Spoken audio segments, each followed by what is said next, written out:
Greetings, everyone. How are you all doing today? Good. Good? Beautiful. All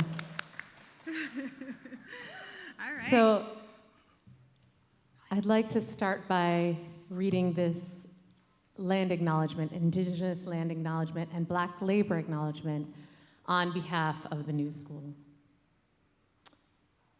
We would like to acknowledge with respect the Indigenous people on whose ancestral lands the New School now stands. We are gathered on unceded land of the Lenape peoples. We ask you to join us in acknowledging the Lenape community, their elders, both past and present, as well as future generations. The New School acknowledges that it was founded upon exclusions and erasures of many Indigenous peoples, including those on whose land this institution is located. The acknowledgement demonstrates a commitment to beginning the process of working to dismantle the ongoing legacies of settler colonialism. We recognize that the United States, both as we know it today and as we have all lived within it over the course of our respective lives, was built at the fatal and extractive expense of forcefully enslaved Black/African American people. We acknowledge and remember those who did not survive the Middle Passage, those who were beaten and lynched on American soil, those whose personal wealth was forcibly taken and extracted, those who are confined by societal barriers that inhibit personal and familiar security and access, and those who died and are still dying while fighting for their freedom. Ashe, Pomatum. When I take the time and when I allow space in my life to really listen to what nature has to teach, like all the answers that we need are there, and they've always been there. And I think our ancestors had more systems in place for how to listen and integrate that. Ceremonial practices, vision quests, elder councils that were in touch with nature spirits, and communicating those lessons and that information to the community. So one of the things that is so important to me about the work here is like reclaiming that land-based connection and that right to belong on land on our own terms.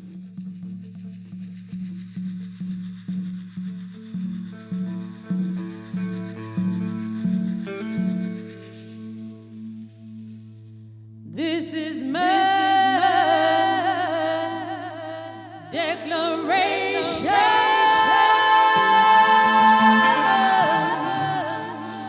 to be fully alive here.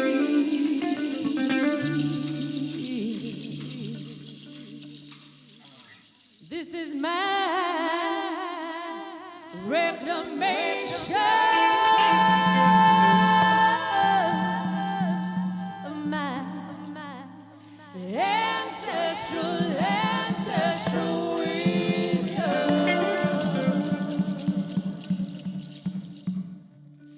The earth is saved for me, and I plant the seed.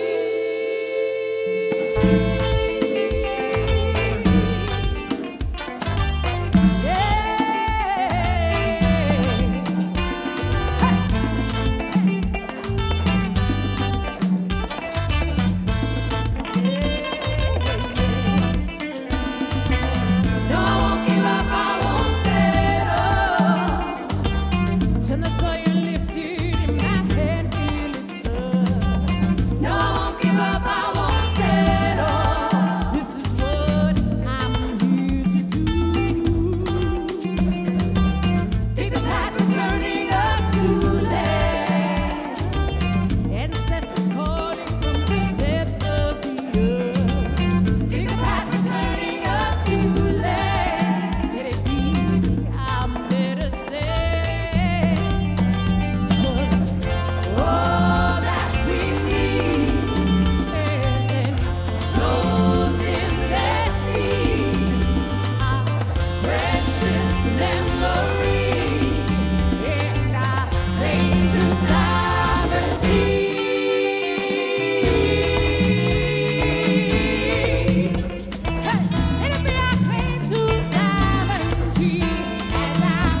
wherever there is an environmental crisis, there is a cultural crisis, because we are part of the earth.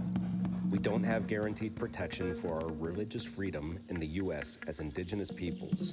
Hundreds of sacred sites are either being desecrated or face the threat of desecration right now, and we have no legal mechanism to stop this. The struggle to protect these sacred places is the struggle for our cultural survival.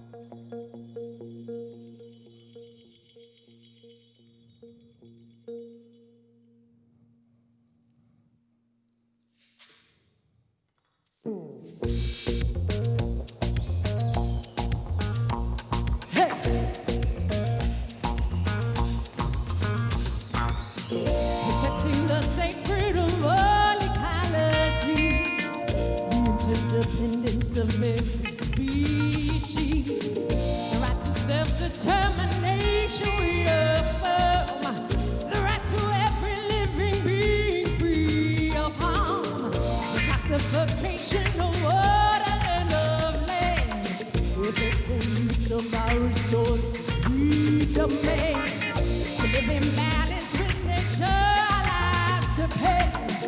It's this relationship with us we will defend. Of the water, of the sea, of the soil, of the breeze.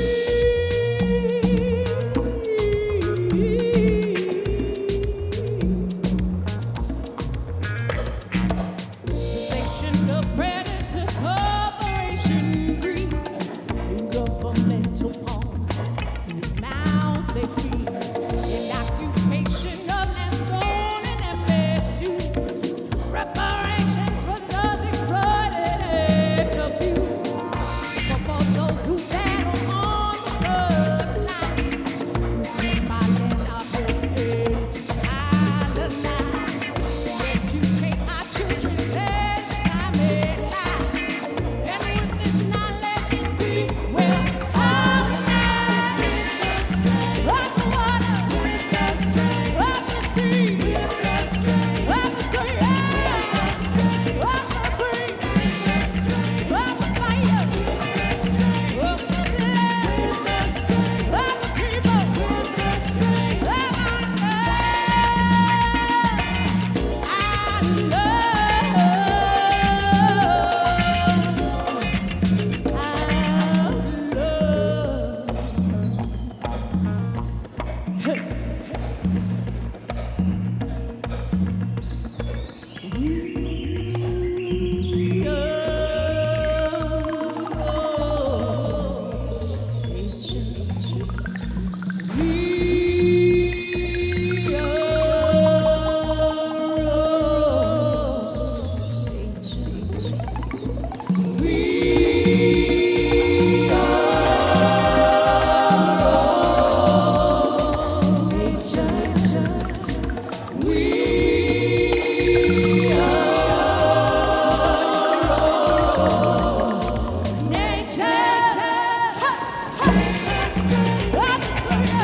Thank you all so much.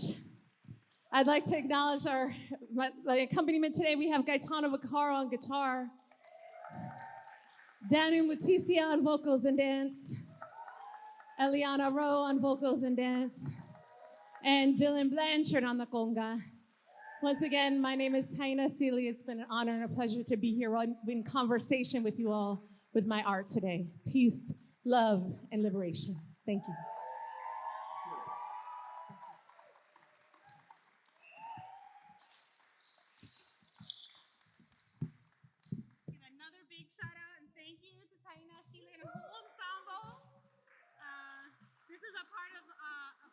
She's performing a selection from Fever Pitch, which is her latest interdisciplinary show rooted in 3 decades of climate justice, art, and activism. Beautiful. Thank you so much.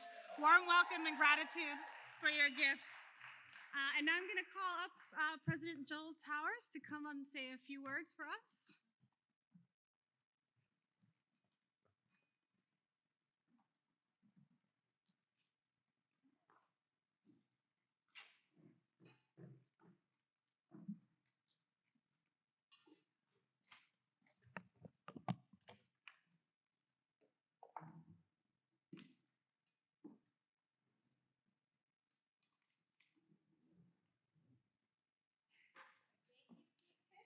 Thank you.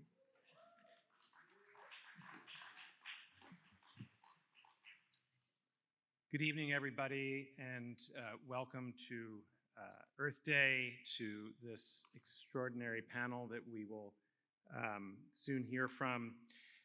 As Anna said, my name is Joel Towers, president of the New School, but what matters for this evening is that I started here at the Tishman Center 20 years ago. This is homecoming for me, and I have to tell you, as a university president these days, you just stop right there. When you find yourself back in community with such deeply committed and talented and caring collaborators, colleagues, friends who do the work of climate and environmental justice with the care and integrity and passion that the Tishman Environment and Design Center does. It lifts your spirits, it makes change in the world, and we are so, so grateful for the work that you all do. I was thinking about John Tishman tonight, because John is the namesake of the Tishman Center, and you're actually in his auditorium. And when John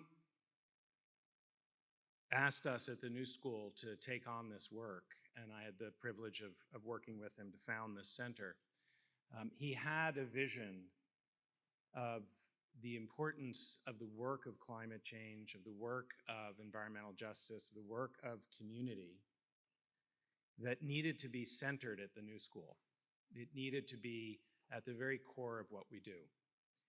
And while John is no longer with us, his son Dan and Dan's wife Cheryl have long remained deep friends, colleagues, and supporters of the Tishman Center, as has Gabe Tishman, the next generation. This is a family business for the Tishmans. And they are deeply supportive of and committed to the work that we do here.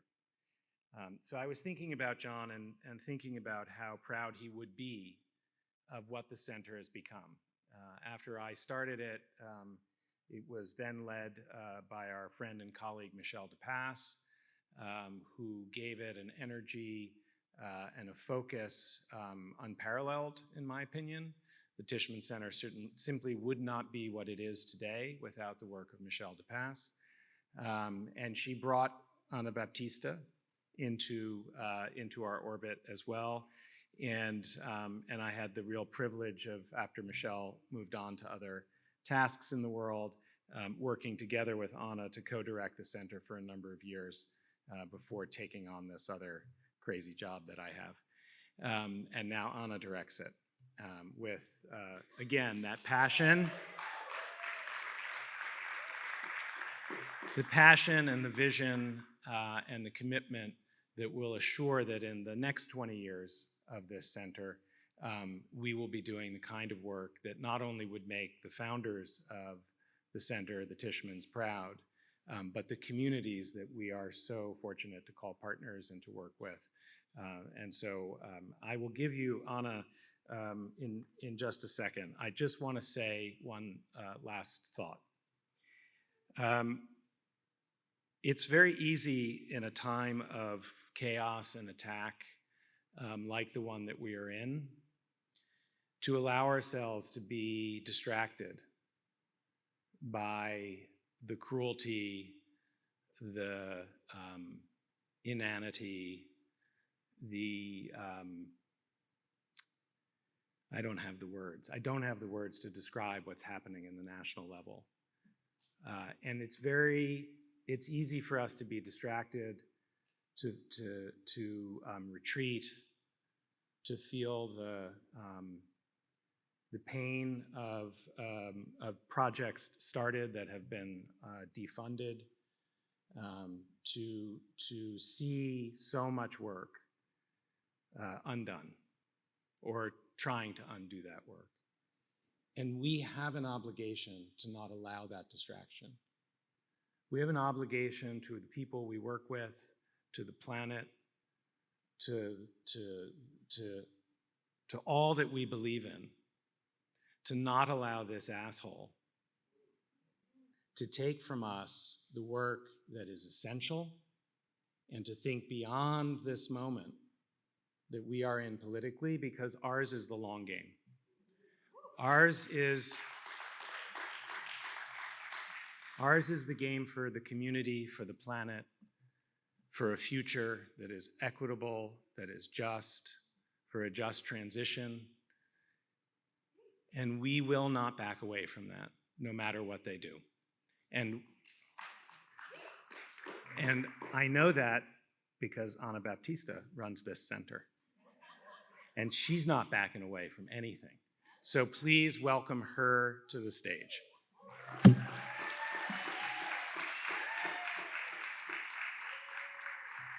knows I'm ready. He knows. We're all ready. Welcome, everyone. Good evening. Thank you for joining us. I'm Ana Isabel Baptista. I'm the director of the Tishman Center. For those of you who are not familiar with the Tishman Center, we have an amazing university-wide center here that is committed at its core to research, policy, and accompaniment with our partners around the country that are working and fighting for climate and environmental justice. So that is the work that we try to do every day, and we do that through building partnerships and relationships built on trust over the long term, in good times and in bad. And so this event is really special. It marks the start of a 20-year anniversary for our center. So this is the start of a beautiful celebration, and what a wonderful, beautiful way to start with Taina and the ensemble, to open with celebration and joy. That's what we need. We need more of that. And, you know, of course, this is a very difficult moment for the movements on the front line for climate and environmental justice, for universities, institutions like ours, for higher education, where we're trying to still carve out spaces for what Bell Hooks reminds us is a practice of freedom. That's what education is. It is practicing and modeling freedom. And so this work, our movement partners remind us this work was never easy. It's not just now, it has never been easy. But it's been especially challenging in the last 100 days. And so I was feeling a little down. I picked up a book, one of my favorite books, Braiding Sweetgrass. I hope you all have read it. If you haven't, please read it.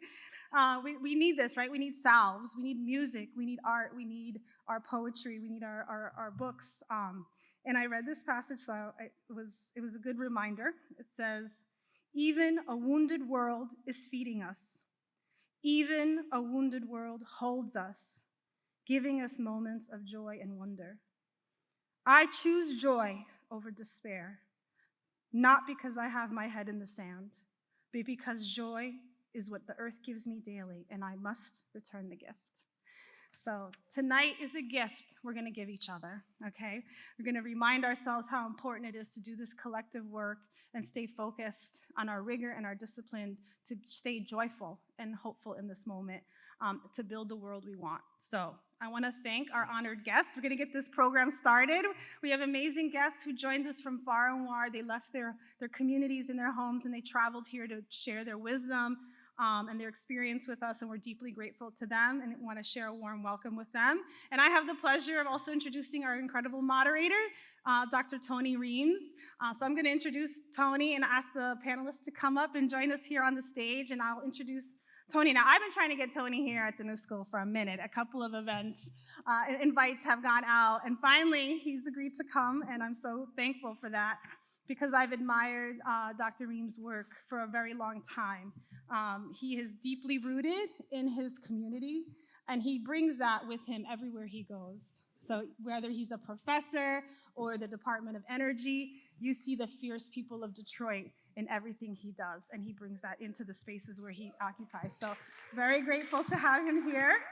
And I'm going to give you his official bio here because he's got a lot of really important titles. So I'm going to do justice to his titles. Dr. Tony Reams is the Tishman Professor of Environmental Justice and an Associate Professor at the University of Michigan School of Environment and Sustainability. Now, you see a thread here, the Tishman Auditorium, the Tishman Professor, the Tishman Center.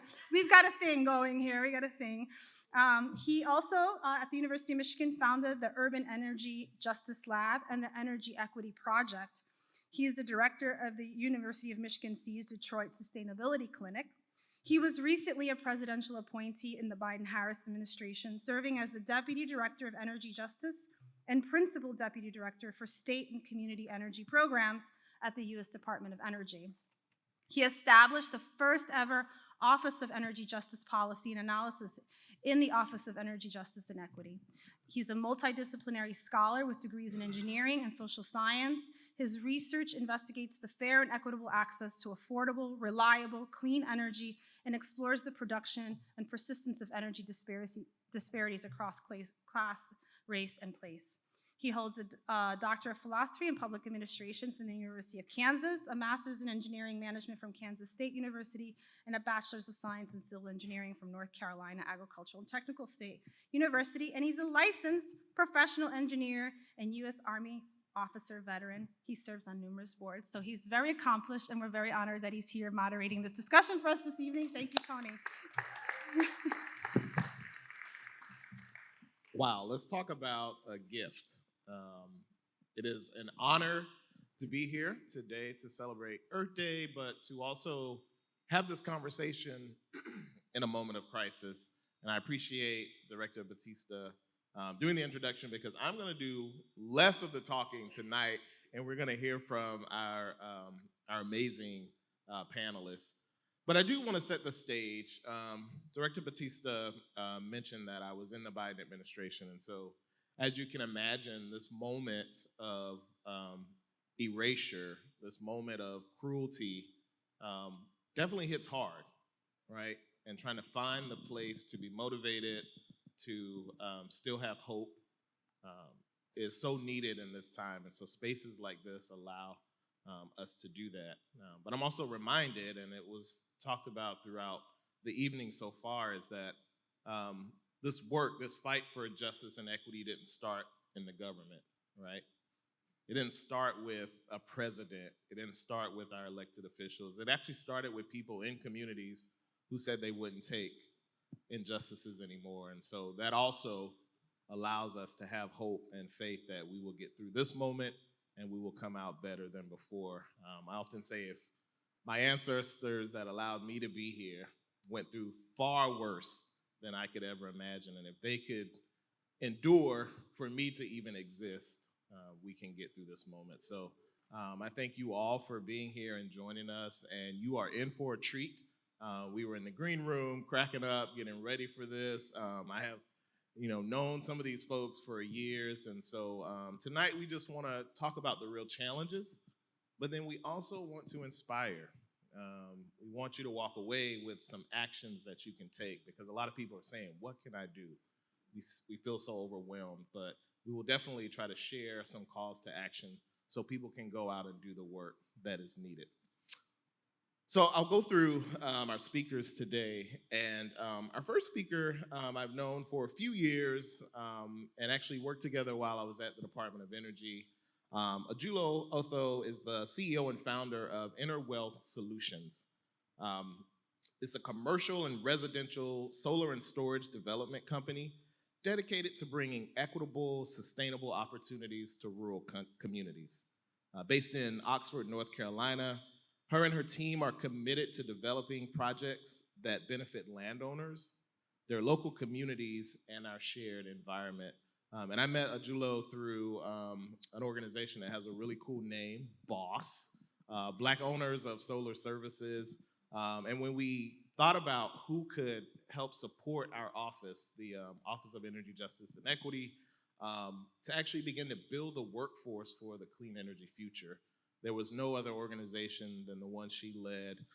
Knowing her and the other CEOs that are part of that, could actually say, we know what is needed. We know how hard it is for businesses that are run by people of color to actually get a seat at the table. And so we wanted to use the resources of the last administration to do that. So please join me in welcoming Ajulo.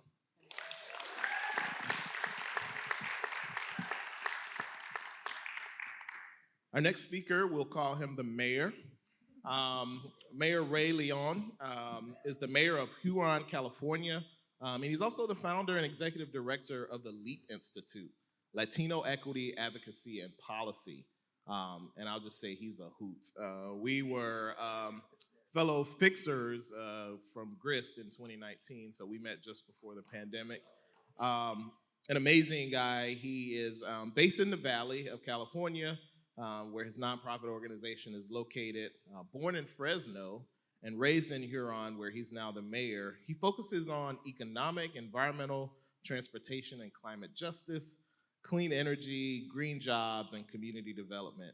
And he's been working to ensure that environmental justice principles are advanced in the region's institutions and culture. And so again, that connection to community and culture. Let's welcome Mayor Leon.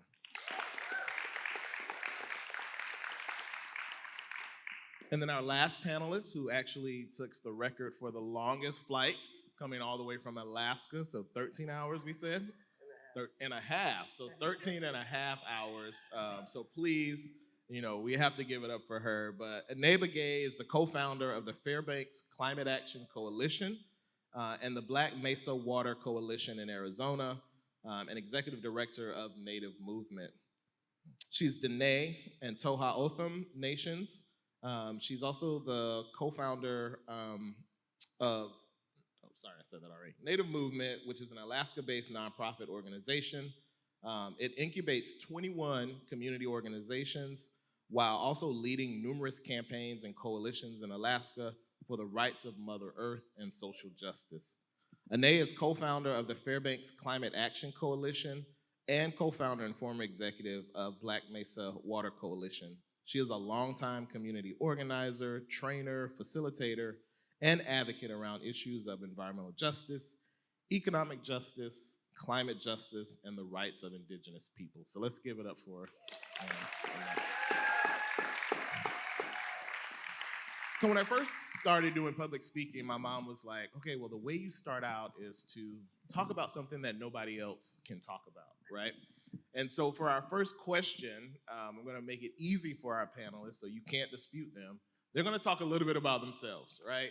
So they're gonna talk to us about the work they do and how they actually got into this work, because I think it's important for us to ground kind of where they're coming from as we talk about how we react in this moment and what we do in the future. So I'm gonna start with Ajulo to tell us a little bit about how she got into this space and more about her work. Sure. Thank you so much. Thank you for the introduction. And thank you so much to the Tishman Center for the invitation. Thank you. I'm also an EJ Fellowship, part of the EJ Fellowship, yes. So thank you so much for that investment in me and the rest of the cohort. So I'm from North Carolina, and I have the real privilege of being able to live on land that's been in my family for many generations. And I know that I'm the current caretaker and steward for that land, and I always tell my son, you cannot sell. And I try to explain to him why. But it's because my mother, my grandmother, my great-grandmother, and mothers before her had a shotgun under the bed. They had to defend that land with their lives. And now I have the privilege of having a place where I can grow food just in case. And unfortunately, that just in case is so much closer than I think we ever thought it would be. But so many families do not have that luxury, and that's how I ended up in this space. I started out in rural development couple decades ago. Went to school, thought I would practice development in the developing world, but I ended up working in the South, which looked a whole lot like the developing world. And I worked with many communities on a vision for how their future could look. And I worked with them, and we got to a certain point, and when we got to a point of actually, okay, we want affordable housing, we want a business incubator, we want a credit union. After the vision, there was a gap to the implementation. They often had to go outside of their communities to find the engineers and the bankers and the folks to help actually realize that vision. So I went to law school and I studied project finance, and I said, I'm gonna build the thing. I started working for a solar company, and for that solar company, it was a widget, it was construction, it could have been anything. It was untethered to the ecological center. It was about making money. And in North Carolina, surprisingly, North Carolina actually had the second most installed solar capacity behind California. It's a huge surprise, like, North Carolina behind California? What? We're a distant second, but the way in which we installed solar was completely different from the way that it was done in California. It was exclusively for the benefit of our utility. So our solar farms, some now 20 years old, all over the state, were benefiting the utility. The utility was able to purchase electricity from the solar for 5 cents a kilowatt hour and then sell it to all of us for 13 cents a kilowatt hour. And so I was like, what? And this was the first investment going into many rural communities after decades of disinvestment, after textile mills and other manufacturing had left. And now these rural communities were experiencing millions of dollars worth of investment. And the question was, well, what are we doing with that? How are we actually making this rural place better off and not repeating the extractive patterns? So I started EnerWealth. Snap. That is, see why I wanted them to tell you the origin story? This is amazing. All right, Renee. Well, Yate. I grew up on the Navajo Reservation between some of the, one of the largest open strip mine coal mining operations in the country on Black Mesa, and a whole slew of abandoned uranium mines. And I grew up, my family, our home didn't have running water. We still don't have running water or electricity. Now we have solar. And so I grew up seeing the lights of the coal mine, the Peabody coal mine, across from our home on the mesa. And initially thought, oh, I want to see our homes have all of this. And went to college. I grew up in a coal mining town.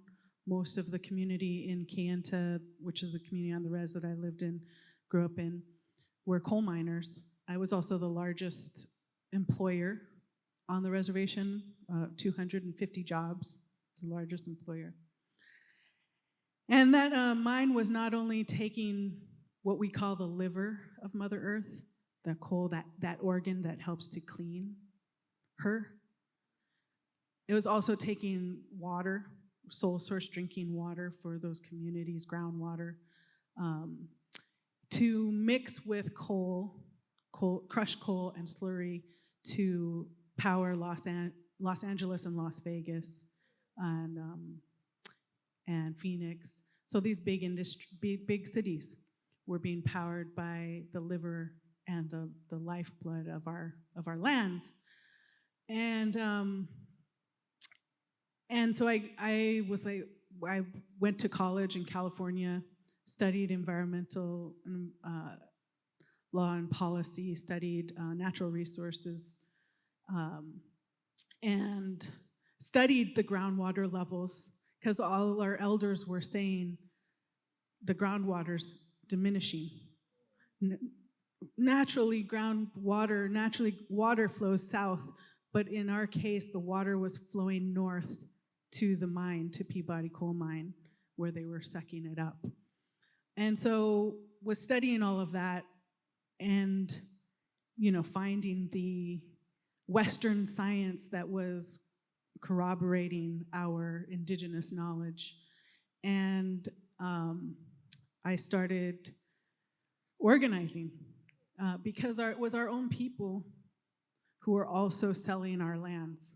It was our own tribal government that was selling our lands. And we can go into a long history of federal Indian policy and colonialism in this country, right?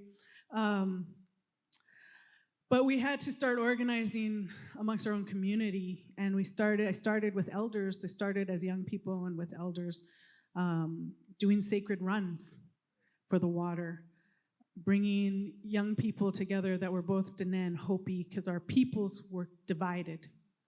The U.S. government decided where our land boundaries were and divided us, and unfairly divided and relocated hundreds of Dene families and also Hopi families. And so we had this long imposed dispute, and through our organizing, we were able to come together as young people and bring our peoples together for the water that didn't know these boundaries. So I got started as a community organizer, and we did a number of amazing campaigns over many years. One of the first Indigenous just transition policies in our language we created in 2009. Working with California ratepayers who were benefiting off of our lands and resources. So there's some of that work that had happened. But I find myself now in Alaska, and love brought me to Alaska. My elders have been saying, you got to do this work from a place of love, even for those that you're angry at. And so then, fell in love, and I guess I went to Alaska. But we have a long history of migrating this land. And so when I brought my partner to my own homelands, one of my aunties, she was shaking me, and she said, "What are you doing? You're bringing about the end of the world." Yeah, because we have stories about the Dene of the North. Our peoples are related. Our language family is the same language family, Athabascan language family. And my grandpa, who was a medicine man, he said, he only spoke in Navajo, and he said, "Don't listen to her. It's not the end of the world. It's a time of transition that feels like the end of the world." These are the indicators. There's plenty of Navajos up in Alaska already, so it's not my fault. But so love brought me to this migration to back up to Alaska. We debate who went which way, but I think we went back and forth, our peoples, thousands of years ago. And so my partner and I co-founded Native Movement because at the time, my partner was the chief of his tribe in this little village in Alaska.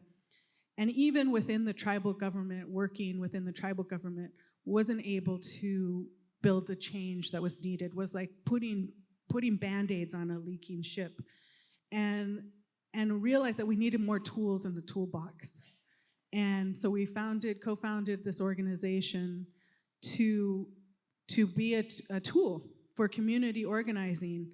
Right now we have 21 community groups that we incubate, and as well as our campaigns. But we needed a way in which Indigenous-led organizing could happen where folks didn't necessarily want to set up a whole 501c3 or whatnot. And so that's how we got started, and I spent a lot of time in Alaska just listening. It's not my homeland, but now my kids are there, my kids are rooted there, I'm rooted there, and I built a relationship with her up there, our Mother Earth. So that's how I came into this work. I'm a community organizer, but also now run this organization that supports many other groups, and that's me. Thanks.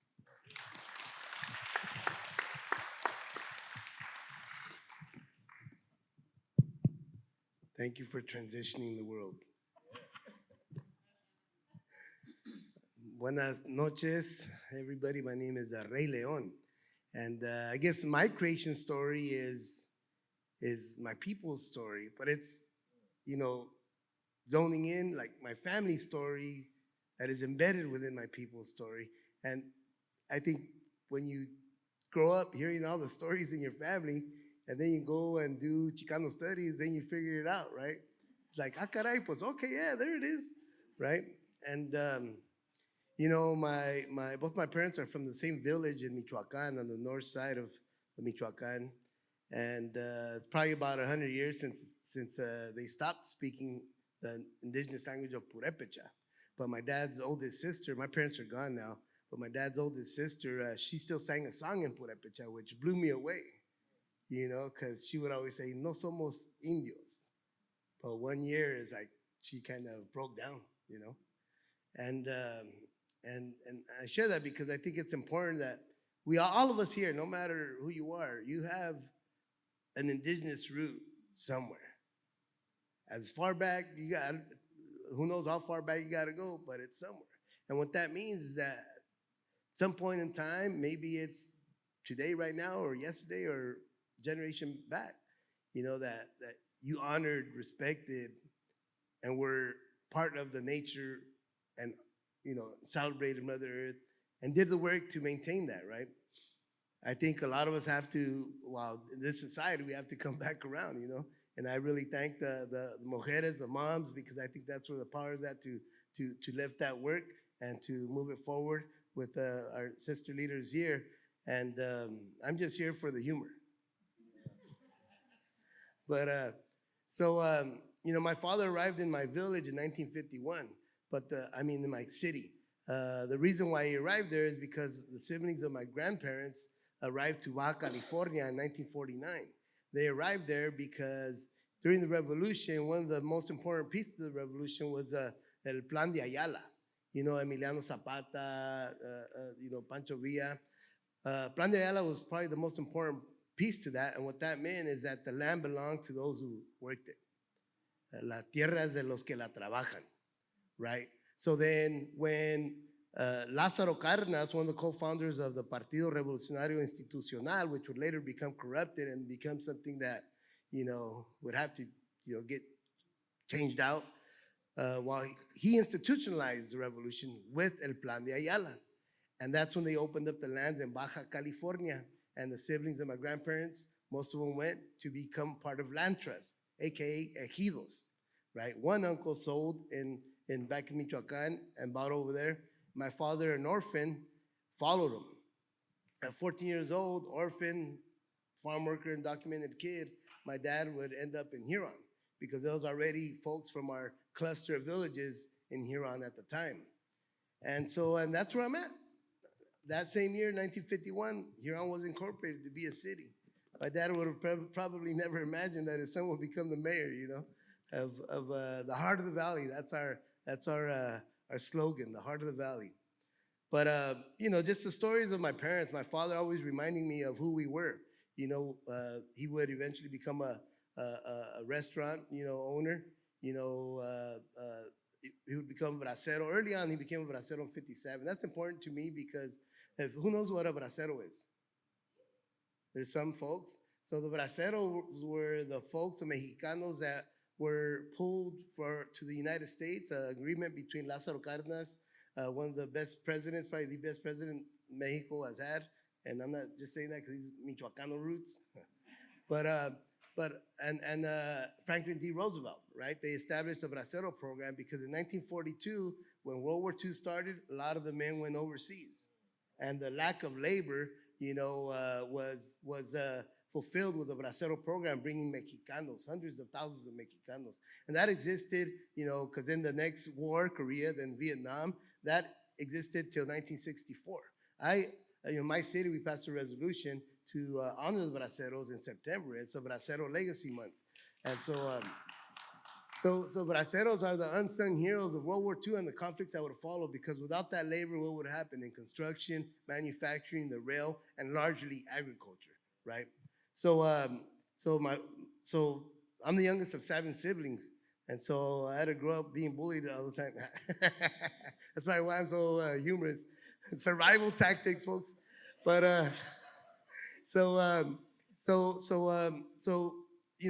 my mom was always talking about just the birds outside, Sinsontle, los gorriones.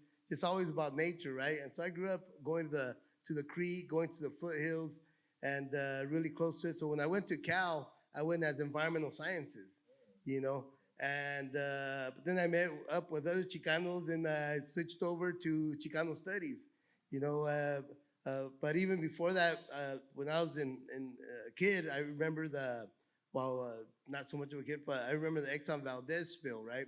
And as a senior, I was a student body vice president.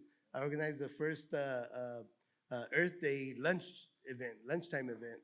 We'd get little pools, we'd do a bunch of tempera paints, make it look like oil, put little duckies and cute little animals. And the only people that would buy it would be the girls that would say, oh yeah, let me tell you about the expo. But so that's why I want to pursue environmental sciences, because that kind of got me thinking about environment, like environmentalism part, right? Because I think in our culture, in our ways, we're always thinking of it without saying it, or we're practicing it. Like I always use the example of the molcajete. Who knows what a molcajete is, right? It's made out of volcanic rock. It's biodegradable. It's slow food. It's just everything that we now think is sexy, right? And we've been doing it for centuries, right? And so I think that's kind of like just to let you know the culture, how it is, right? But anyways, when I got to Berkeley, that really sparked me up, because I started learning more of my people history. I knew my family history, and that got me fired up. So we started taking over buildings and stuff, just having fun. It's I think just opening up my eyes to the power that I had in coalition with my peers, as a mechista. You guys got a mecha here? Movimiento Estudiantil Chicano de Aztlán. Well, that got me fired up, And I just, it got me just thinking a lot about just the political situation. But I never wanted to be a politician. That was the last thing I wanted to be. Neither a politician or a businessman, It was just, as a mechista, I was just, kind of like, just being that radical, right? So one summer I went home and helping out the family in the restaurant and volunteering at the community center. And I just felt like if I had a lot of time, so I went to the clinic and I talked to who was the director of the clinic, but also the mayor of the city at the time. And I said, hey, Tony, I'm your tocayo. I said, hey, I'm bored, man, because in the summer it's melon season in Huron. A lot of melones all over the place. And I was eating just melon every day, melones, cantaloupe. And, if you think I'm energetic now, man, just try eating melones all summer long. But so I went over there and he said, you know what? He got the phone, he called the CEO, who was actually the mayor of Parlier, another farm worker city named Arcadio. He goes, Arcadio, I got a Chicanito here from Berkeley. He wants to help us out. All right, bring him over. So we went to go meet, and they helped me put together like a plan so I could do a survey on 100 farm worker families. They said, yeah, Ray, we haven't surveyed. We don't know what they like, what they don't like, what they need. All right. And then they gave me a stipend of $2,000. I was all like, wow, right on, I'll do this.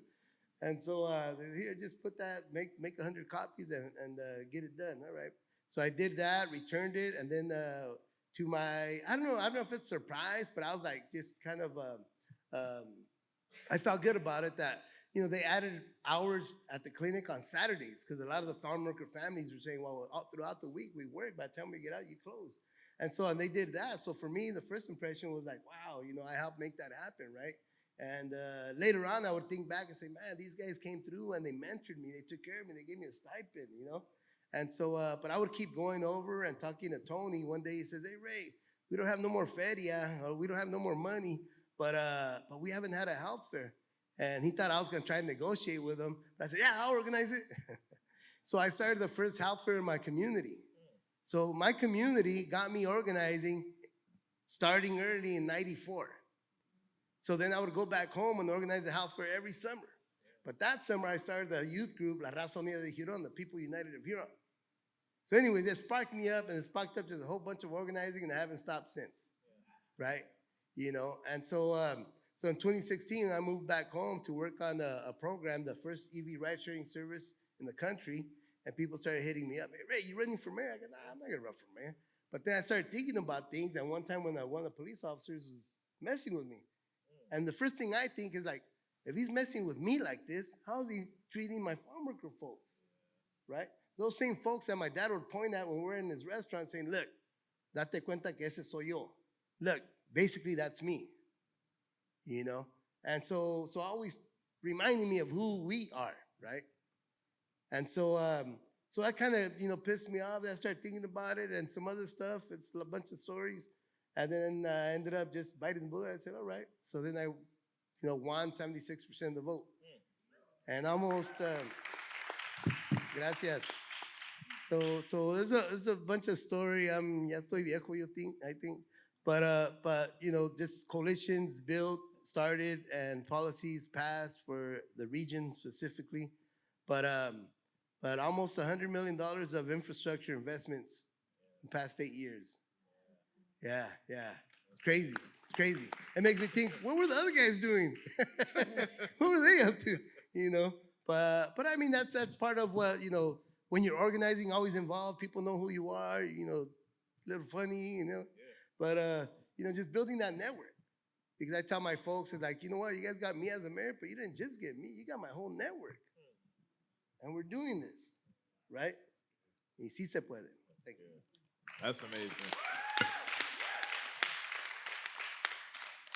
I just love, we didn't do like a full panel like prep session, but I love how each of them are feeding off of each other. Right? You see this connection to the land, this connection to culture and the ancestors, and wanting to protect our communities, right? Wanting to support our communities, give them the capacity to do the things that are part of their wildest dreams. And so I just appreciate, you know, all three of you sharing your stories with us. I think we have a really good representation here. We have business, we have community organizing, we have a community organizer who's also in government. He said, don't call him a politician. But I think because of these three representations, you know, as we think about this moment, and we have about 15 minutes before we jump to our call of action, but just share with the group maybe one major challenge you see from your current space, business, organizing, and government. Who wants to kick us off? You know, I'll just say it. Go ahead. I'm going to be brief because I know I talk a lot, you guys, but you can always say like, hey, Ray, córtale. Yeah, see, yeah, just like that. That's a big old red sign. Well, you know, right now, one of the biggest challenges we have is that, you know, we are dealing with the drought, and we've been dealing with the drought for the past 20 plus years, you know, but it kind of goes up and down, you know. It'll be totally dead a few years, and it storms, and the next year it storms, so then, oh, we got cotton again. I thought it was never going to come back, you know. But due to the drought, you know, Huron, early spring and late fall, twice a year, would be the space where all the lettuce industry would arrive to. So it'd be iceberg lettuce, romaine lettuce, broccoli, cauliflower, all of that. So then they would bring in about 8,000 migrant farm workers. There's a community of like 6,000 residents. 8,000 migrant farm workers. Our main street was like downtown LA, or like downtown right here. Crazy, right? And everybody driving, you know, buying groceries, putting gas. You know, I would work at my dad's restaurant, serving in the morning, charging coffees and lunches, right?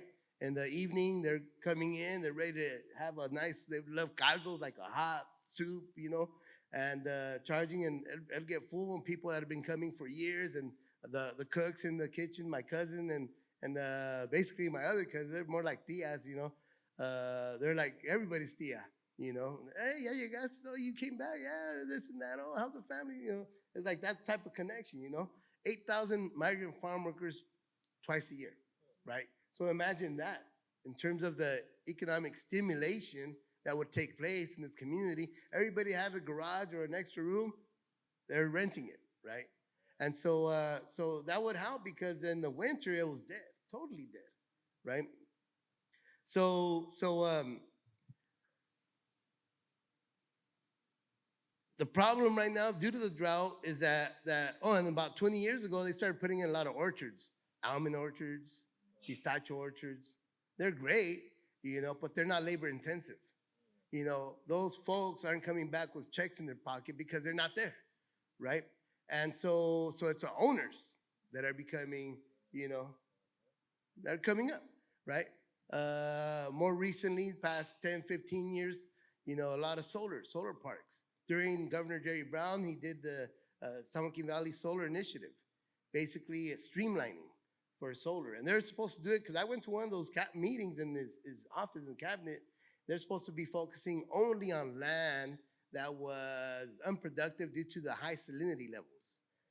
But then I started seeing that they were throwing solar down on prime and subprime farmland. So then the assessor from the county, he pulled me and said, Ray, do you know what's happening there? I go, well, yeah, what's going on? And what are the numbers? And he told me that every 1,000 acres of prime or subprime farmland that's getting taken up, it's 50 jobs on the farm, 200 jobs off the farm. So I went back, did a little bit of math, at very conservative numbers, minimum wage. Well, one of these projects lasts like at least 20 years. That's a lifespan of a solar panel and a solar park, unless they change it up, right? Well, at the end of the day, it's about $115 million out of the local economy. And what do they make? They make a good $800 million. So right now, that's a challenge I'm in. And actually, I'm flying out tomorrow morning, because I got a meeting with a foundation tomorrow afternoon talking about this, because we've been advocating and talking about this and trying to figure it out, because we feel that, we don't want, we hear about community benefits. I've been hearing that for a couple of decades now, but community benefit seems to be just whatever, right? Chevron comes, community benefits, little backpacks for the kids. No, it's not enough. We got to change up the conversation so that it's something where the communities, our shareholders, are really being impacted positively, because, there's a lot more story, because it's a huge impact, and it's going to get worse with over 100,000 acres that are going to be put out of production. So that's a challenge right now, and we're in the fight. Sure. So we heard a lot of this moment in time and how things are getting rolled back. And I just want to remind folks, the struggle for clean energy has never been easy, especially for Indigenous people of color. When we were organizing in Black Mesa, it was our own people. We had a lot of things against us. This economy that really, you didn't think you could ever get out of coal. And then in 2019, during the first Trump administration, we brought down a coal mine. We brought down the Mojave Generating Station, which was that mine that was taking our coal and our water. And so, sometimes we have there's always going to be a path, and sometimes you just have to make the path yourself, right? But I think the one of the big challenges that I see right now is that it's not necessarily even the political willpower or the technology. It is this worldview also that is tied to colonialism and capitalism, and I think that's a bit of what the mayor was saying as well. Is we can't just change our communities from the fossil fuel batteries to the renewable batteries, and how are our people and local communities the ones in control of what's happening? Because even these clean energies, it's requiring intervention into indigenous communities to get those resources. Right now, Alaska has a huge target on its back.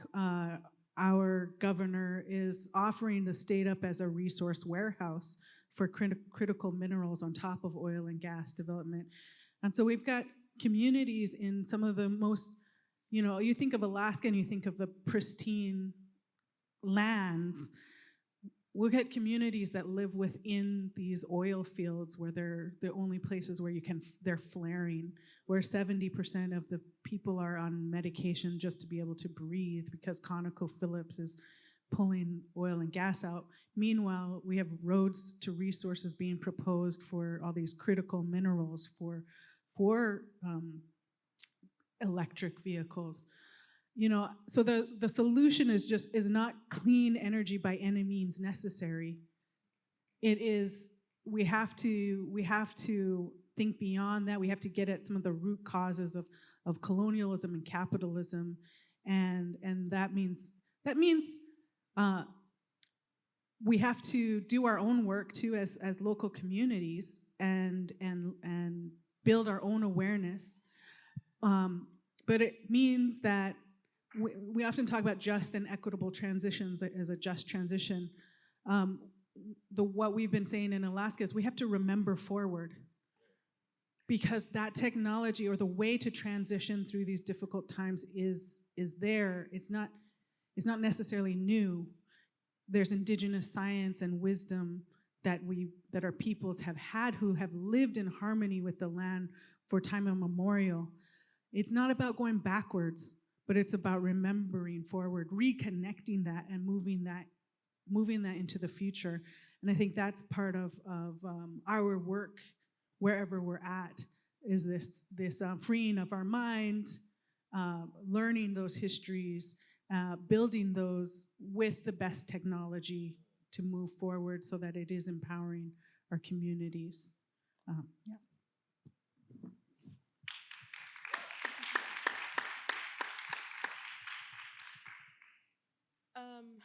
Yeah, I definitely agree that solar energy is a means and not the end. And it is a means, at least for some people, to freedom, security, safety, and self-determination. And unfortunately, the challenge is that capital is organizing itself as though solar is the end and not the means. And not being, because quite frankly, it is coal folks are diversified, and many of them are saying, hey, I'd rather invest in solar. The market is already there, and the Biden administration and others have kind of added fuel to it, but it was already there. We weren't there. Our communities weren't there. Our neighbors weren't there. As I said, I'm in North Carolina, and after Hurricane Helene, first of all, a hurricane coming through the mountains is just unheard of. And the folks with solar and battery had their lights on. People came and charged their phones. People put some of their food in that fridge. They came there. It became a refuge, and that's just the reality. But it's not available to not even all, but less than most, a few. And so that's the work of my lifetime. it gets us a little bit further, not there all the way, but that's the contribution that I want to make.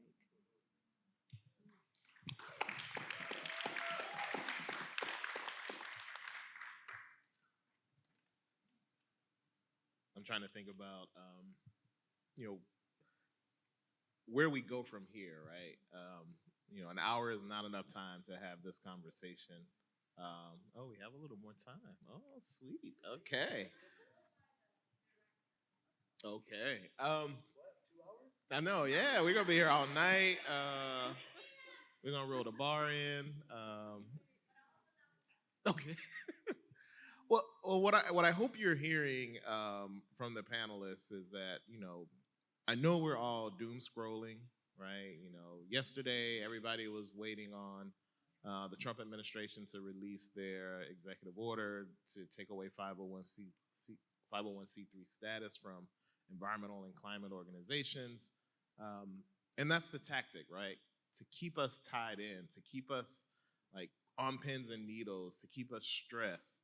But our communities have been fighting these fights forever. Again, you heard from the panelists on issues that didn't just start 100 days ago, right? Now we have opportunities, this idea of punctuated equilibrium where, there are moments like, when Obama was in office and we had the American Recovery and Reinvestment Act to get us out of the recession. We had the bipartisan infrastructure law and the IRA to jumpstart or invigorate our clean energy transition. And although we see the rollback of that, right, it took 7 days for President Biden to issue his climate executive order, 14008, which created the Justice 40 initiative and our focus on coal communities. It took 1 day for Trump to rescind that. That was like his first order to get rid of that. But so many people have been touched by the resources coming out of the last administration, started the work, amplified the work they were already doing. And we have to find courage in that. You've heard it a couple times, think forward, dream forward. Yeah, how do we dream forward, right? And so what I was hoping for as we begin to close out the night is that we all allow ourselves to dream, right? If all the shit burns down, what is the world we want to build after this? Sorry for the kids in the room, sorry. But yeah, what is the world we build after this, right?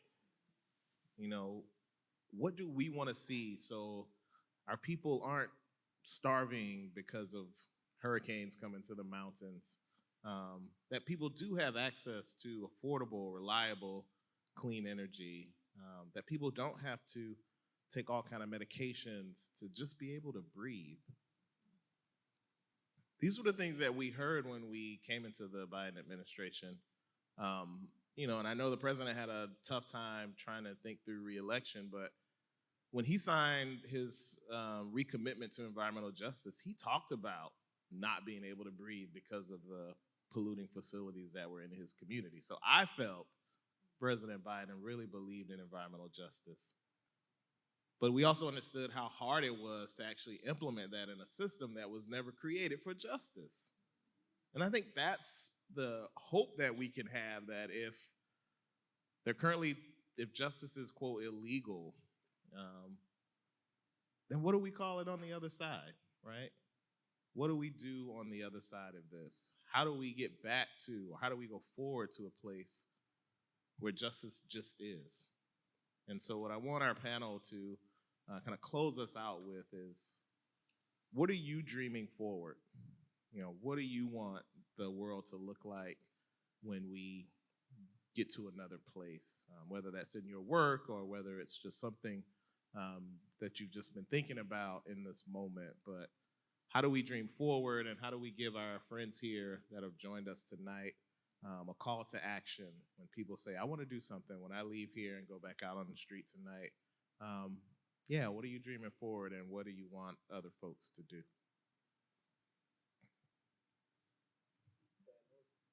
You want to start, Ajulo? Sure, I will. When Indigenous people and Black and Brown people build communities and build wealth, it is a direct affront to white supremacy. And the cycle that we find ourselves in is, again, this conversation about who's worthy and who should lead and how and who benefits. Let's keep working and winning to demonstrate that white supremacy cannot stand. It's a lie. A lie can't stand. So when we win, we prove that it is a lie.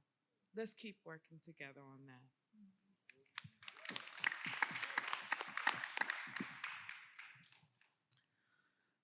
I think that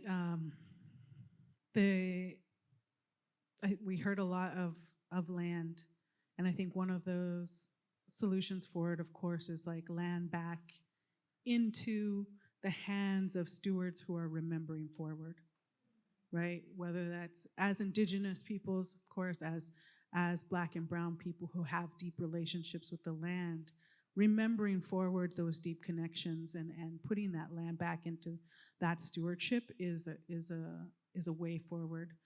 And we cannot forget that that is a spiritual act as well, that the tending and the tenure of land is sacred. And that what we are also facing in this time is a spiritual battle. Not religious, not talking about religion, I'm talking about what is sacred and the spirit. And as we move forward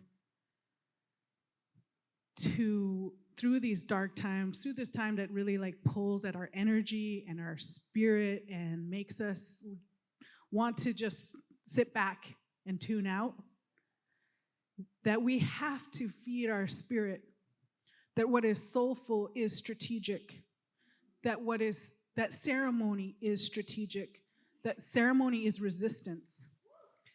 And that, I think, is how we navigate the spiritual battle that we're in. And we can do that ceremony in many ways. And what do I mean by ceremony? Ceremony, I'm not talking about like appropriating somebody else's ceremonies if you don't have them. Ceremony is that intentional creation of space that is collective, that is holding collectively grief and alchemizing that into action, into joy. And we can do that in many ways. In a lot of our ceremonies, we come together and we're recognizing the grief we have, or the pain, or the hurts, or the wounds, or the spiritual wound, or someone's sick, people are sick. We're coming together and we're holding them. We're creating that space, intentionally recognizing what is sacred, calling in the sacred. And through those actions, we're changing that energy. We're healing. And we're bringing forward that healing into action, into spirit, in for ourselves. And I think that is my call to action for right now, like in this immense time, is that we have to find these ways, we have to create intentionally spaces where we are healing. We're alchemizing that grief into healing, into spirit, into recognizing the creation, recognizing the sacred, and moving that into action for the world.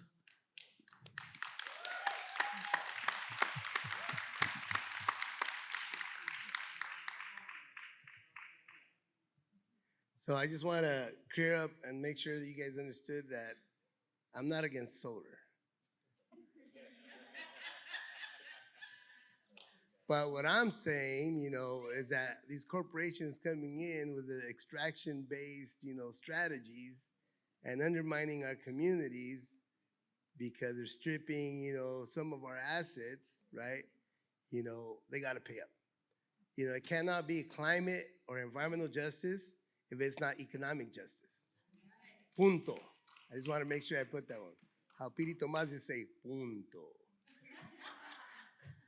But don't be afraid. Don't be afraid.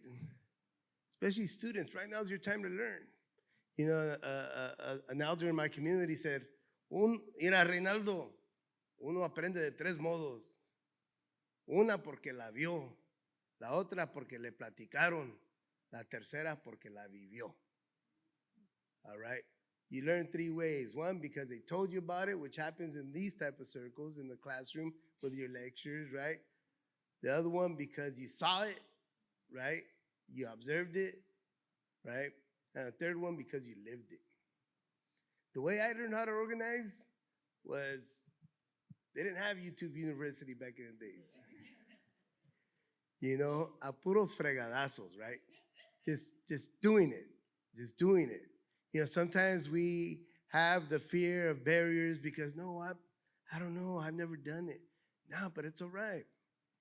Part of the whole schooling is failing and not fearing it, but continue to do it because it gets to a point where you're the expert at it.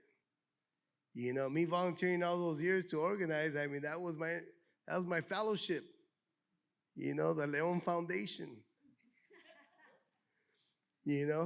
and that was the best organizing ever for me, but you learn from it. So don't be afraid. Do those actions. Question authority. Push that line. Try to be the first, And there's three types of people. One, the person that moves in and does it. The other, the one that's waiting for that person to move in to do it. And the third one is going to enjoy watching it happen, right? Which one are you, right? Because, I mean, look at where we're at right now with at the federal level. I got a bunch of comments. I'll save them for dinner. We just gotta, I think we gotta just put it down, In the 60s, my mentors of mine, the elders, they tell me about what they would do, the Chicanos, like how they would end up in Cuba. And it's like, wow, what? You guys did all that, right? I think, if you don't have a mentor or mentors, you should. If you're not mentoring, you should. I've met a lot of cool people today. And I'm talking to the students, Be connected. That's part of your network. That's how we grow power. You can't grow power by yourself. We grow it together. Because in the future, say you're going to probably be the mayor of New York. You're going to say, oh, I got a network. And then you pull that in. Then you change the world. Again, my town, small farm worker city, one of the poorest in the state of California. We have the most EV chargers per capita in the country. The first electric vehicle ride-sharing service was born there. Now we're serving like 7 counties in 3 different regions. Boom. Employing displaced farm workers. Just so much that is happening. Why? Because you just don't be afraid. As they say in the neighborhood, don't be scared. Right? I mean, use that imagination, that's innovation. And those friends, those peers that are supporters and could understand, those mentors that are ready to connect you to who you need to meet, right? Those youngsters that are ready to, pass out those flyers, whatever it is. At the end of the day, it's trabajar. We got to work. But let's make it be labor for love. That's the only reason there's such a thing as justice. Because there's still love. But there's nothing better than work, sweat equity, as some would say, that can demonstrate that, huh? ¿Se puede? Sí se puede.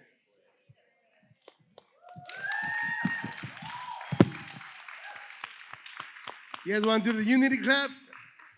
What kind of clap? What, the unity clap. All right, like this. You start slow. Slow down. Who's driving? Hey, don't get out of line. You start slow.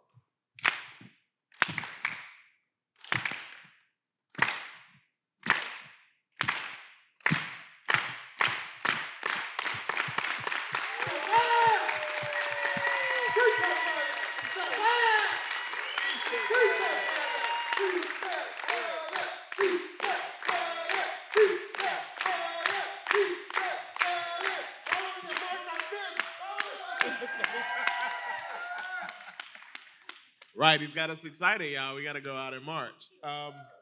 This has been amazing to moderate this panel of doers, people who are out on the ground making the work actually work. And so Ajulo reminded us to remember what is true in this moment of misinformation and disinformation, and to use that as your motivation to keep doing the work. Ane talked to us about creating the space for ceremony, whatever that might look like for you and your community, to provide yourself the opportunity to grieve, to celebrate. And Mary Leon remind us to don't be afraid. Organize. Continue to do it. Be a mentor or find a mentor. Amazing words from some amazing people. And thank you all for joining us tonight. Happy Earth Week, Earth Month, Earth Day. Let's give our panel another round of applause.